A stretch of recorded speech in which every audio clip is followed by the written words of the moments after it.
Okay, magandang araw sa ating lahat. So, sa video nito ay tuturuan ko kayo kung paano maghanap ng nth term or the last term of the given arithmetic sequence. So, itong lesson na to ay from grade 10 quarter 1 week 2.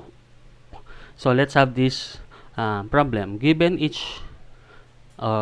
following arithmetic sequences, find the indicated term in each item.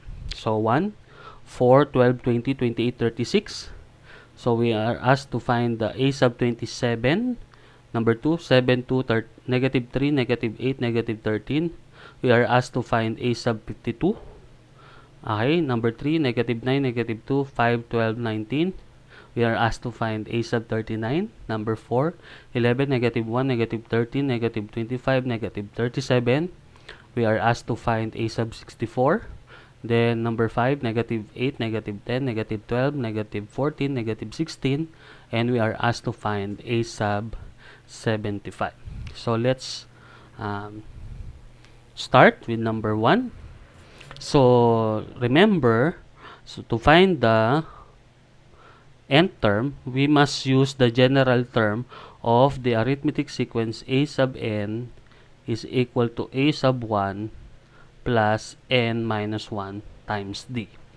Then, before we use the equation, let's find first the 4 elements. In this sequence, a sub 1 is 4, and a sub n, that is the one we are looking for.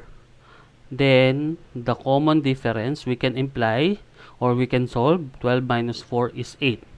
So, the common difference is 8. So, we assume that the given are all arithmetic sequence kasi it is in the instruction. So, given the following arithmetic sequence. So, n, since we are looking for a sub 27, n is 27. So, that's it, yung 4 elements. So, after knowing this, we can now substitute a sub 27, n is 27, that would be equal to a sub 1 is 4 plus n is 27 minus 1 times the common difference is 8. So solve. So 4 plus 27 minus 1 is 26. Okay, multiplied by 8. Then solve. 4 plus 26 times 8 is equal to what? Okay, 208, I think. Okay, then that would be equal to 4 plus 208, 212. Okay, so that would be the answer for number 1. So the 27th term is 212. Okay, so number 2. So 7, 2, negative 3, negative 8, negative 13. We are asked to find the 52nd term. Okay, so again, a sub 1 is 7. A sub n, that's the problem. N is 52, since we are looking for a sub 52. And the common difference, 2 minus 7, that is negative 5. So, the common difference is negative 5. So, we are now ready to use the general term. A sub n is equal to a sub 1 plus n minus 1 times d. And just substitute the necessary elements. So, a sub 52, that would be equal to a sub 1 is 7 plus n is 52 minus 1 multiplied by the common difference, negative 5. So again, that would be 7 plus 52 minus 1 is 51 times negative 5. So that would be equal to 7 plus 51 times negative 5 is negative 255. So 7 minus 255 is negative 248.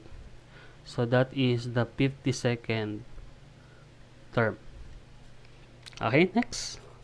Negative 9, negative 2, 5, 12, 19. And we are asked to find a sub 39. So again, a sub 1 is negative 9. A sub n, that's the problem.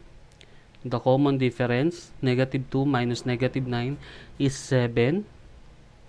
Okay, then n, since we are looking for a sub 39, n is 39. So again, we are now ready to use again the general term a sub n is equal to a sub 1 plus n minus 1 times d.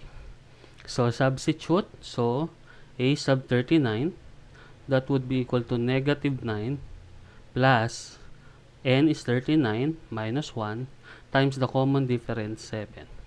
So again, negative 9 plus 39 minus 1 is 38 times 7. So that is negative 9 plus, what is 38 times 7? So that would be equal to 266, I think. Tama? So 8 times 7, 56, carry 5, 3 times 7, 21 plus 5, 26. Correct. So therefore, negative 9 plus 265 is 257. So that's it. So that is the value of a sub 39. So next, how about number 4? 11, negative 1, negative 13, negative 25, negative 37, and we are asked to find a sub 64. So again, a sub 1 is 11, a sub n, that's the problem. The common difference, so let's find it. Negative 1 minus negative 1 minus 11 is negative 12. Okay, then the n is now 64. So again, the general term is a sub n is equal to a sub 1 plus n minus 1 times d. So substitute, so a sub 64, that is equal to 11 plus 64 minus 1 times the common difference, negative 12. So again, that is equal to 11 plus 64 minus 1 is 63. Okay, multiplied by negative 12. So that would be equal to 11 plus, okay, then 63 times 12. Okay, 63 times 12. Okay, that would be equal to 330 plus 126. So therefore, that is 756. So negative 756, since this is negative 12. Okay, so negative 756. So 11 minus negative minus 756 is negative 745. So that would be the value of a sub 64, negative 745. Next, 5, negative 8, negative 10, negative 12, negative 40, negative 16. And what is the value of a sub 75? Okay, so a sub 1 is equal to negative 8. A sub n, that's the problem. D, negative 10 minus negative 8 is negative 2. Then n is 75.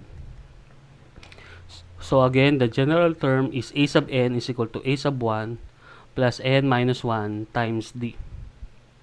Then substitute a sub 75, that would be equal to negative 8 plus n is 75 minus 1 times d, negative 2.